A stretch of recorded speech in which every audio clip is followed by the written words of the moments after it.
बिस्मिल्लाहिर्रहमानिर्रहीम। First year में आज हमारे पास टॉपिक है theoretical yield, actual yield and percentage yield. इससे पहले हमने पढ़ा था लिमिटिंग रिएक्टेंट, एक्सेस रिएक्टेंट। उसमें हमने हमारे कुछ पॉइंट्स डिस्कस किए हुए थे। लिमिटिंग में हमने कहा था कि कोई भी ऐसा रिएक्टेंट जो किसी रिएक्शन में पहले ख़त्म हो जाता है उसको हमने लिमिटिंग रिएक्टेंट का नाम दिया। एक्सेस वो रिएक्टेंट जो बाकी रह जाता है, जो कम्प्लीटली ख़त्म नहीं होता, उसको हमने एक्सेस रिएजेंट का नाम दिया था।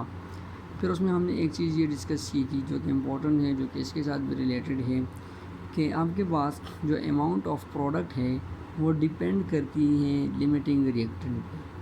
कि लिमिटिंग रिएक्टेंट अगर मौजूद होगा जब तक, तब तक आपके पास प्रोडक्ट बनता जाएगा। जब तक आपके पास लिमिटिंग रिएक्टेंट ख़त्म हो जाए तो प्रोडक्ट बनना भी स्टॉप हो जाएगा। तो amount of product depend on what of limiting reactant. यहाँ पर अगर हम देखें यील्ड का वर्ड यूज़ हुआ है, चाहे वो थ्योरेटिकल यील्ड के साथ हो, एक्चुअल यील्ड हो या परसेंटेज यील्ड, हमारे पास यील्ड का वर्ड यूज़ हुआ है।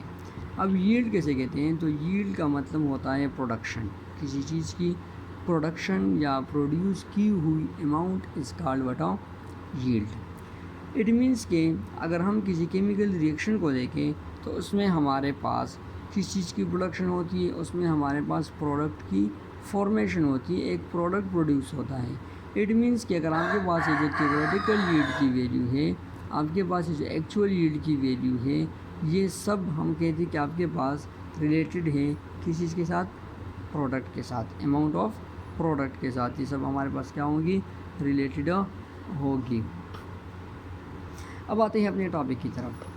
तो यील्ड है, यील्ड मीन प्रोडक्शन या amount of substance produced. Related in our terminology in chemistry, it is related with the amount of product produced during the chemical reaction.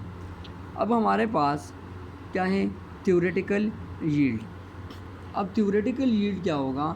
हम कहते हैं कि आपके पास amount of product obtained from balanced chemical equation या amount of product obtained या calculated from the balanced chemical equation. जो हम इस पूरे चैप्टर में हमने कैलकुलेशन की on the basis of what? On the basis of balanced chemical equation. Same यहाँ पर भी वो अमाउंट ऑफ प्रोडक्ट की वो मकदार जो हम कैलकुलेट करेंगे ख़ुद, कैसे? यूज़ करके, किसी को यूज़ करके, बैलेंस्ड केमिकल इक्वेशन को यूज़ करके हम जो अमाउंट ऑफ प्रोडक्ट कैलकुलेट करेंगे, that amount of product will be called what of? Theoretical yield. इसके बाद हमारे पास है एक्चुअल यील्ड। एक्चुअल यील्ड क्या होगा?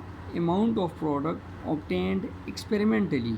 आपके पास कोई भी केमिकल रिएक्शन है, उसको आप एक्सपेरिमेंटली परफॉर्म्ड कर रहे हो, तो एक्सपेरिमेंटली परफॉर्म करने के बाद आपके पास उस रिएक्शन के दौरान कितना अमाउंट ऑफ प्रोडक्ट बन चुका है, that will be your actual yield. For example मैं यहाँ पर एक रिएक्शन लिख लेता हूँ, N2 + 3H2 is converted into 2NH3।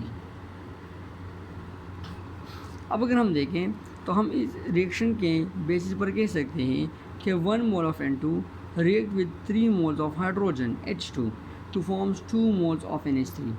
अब जब 1 मोल ऑफ नाइट्रोजन रिएक्शन करता है 3 मोल्स ऑफ हाइड्रोजन के साथ और आपके पास रिजल्ट में कितने? 2 मोल्स ऑफ एमोनिया बनते हैं। ये जो 2 मोल्स ऑफ एमोनिया की प्रोडक्शन है by mixing 1 mole of nitrogen and 3 mole of hydrogen, this is our theoretical yield. अब हमने क्या करना है? अगर हम एक्सपेरिमेंटली लेबॉर्ट्री में खुद ये एक्सपेरिमेंट परफॉर्म करें और हम प्रैक्टिकली क्या करें? 1 मोल ऑफ नाइट्रोजन को लें और उसको रिएक्ट कराएं 3 मोल्स ऑफ हाइड्रोजन के साथ, और उस रिज़ल्ट में एक्सपेरिमेंटली आपके पास कितना अमाउंट ऑफ एमोनिया NH3 बन जाएगा, that will be your actual yield. तो एक्चुअल यील्ड में हमने एक्सपेरिमेंट परफॉर्म करना होगा खुद, जबकि थ्योरेटिकल यील्ड में इसी इक्वेशन को यूज़ करके हम अमाउंट ऑफ प्रोडक्ट क्या करेंगे? कैलकुलेट करेंगे। फिर यहाँ पर जो मेन पॉइंट है वो है, और इम्पोर्टेंट पॉइंट भी है, कि हमारे पास actual yield is always lesser than theoretical yield. ये हमारे पास क्या है? एक इम्पोर्टेंट टॉपिक है।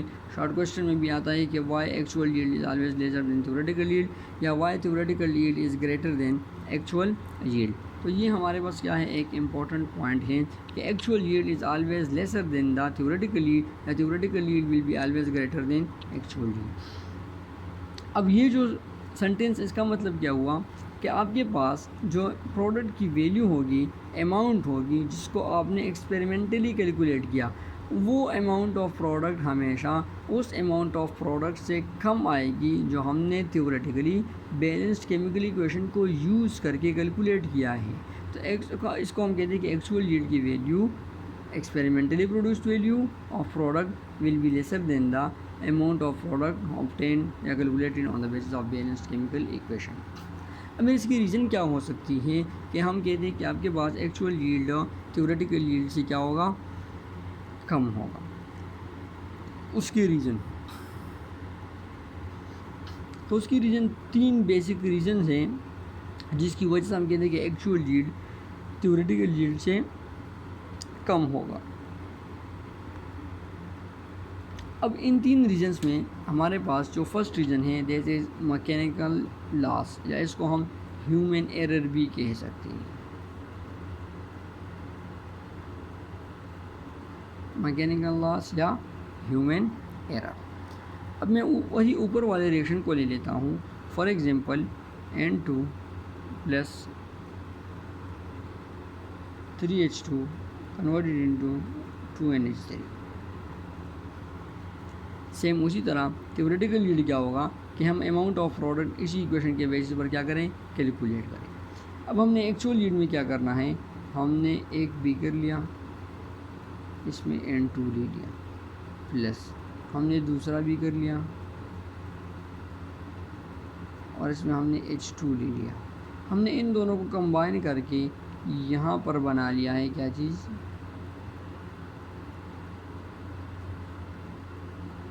NH3 बना लिया है। अब ये जो हमारे पास NH3 बन गया इस बीकर में जो मौजूद है, अब इस NH3 को हमने क्या करना है, यूज़ करना होगा किसी भी पर्पज़ के लिए, किसी भी लेबॉर्ट्री में, किसी भी। तो उसके लिए हमने क्या करना होगा कि यहाँ से इस NH3 को निकाल के बाहर हमने क्या करना होगा, यूज़ करना होगा। अब जो हम यहाँ से NH3 इस बीकर से निकालेंगे तो हमारे पास क्या होगा कि हम जब ये NH3 यहाँ से ट्रांसफ़र करेंगे टू आवर रिक्वायर्ड प्लेस, जहाँ पर हमें इसको यूज़ करना है, चाहे वो कोई भी प्रोसेस हो, कोई भी जगह हो जहाँ पर हमने इसको यूज़ करना है।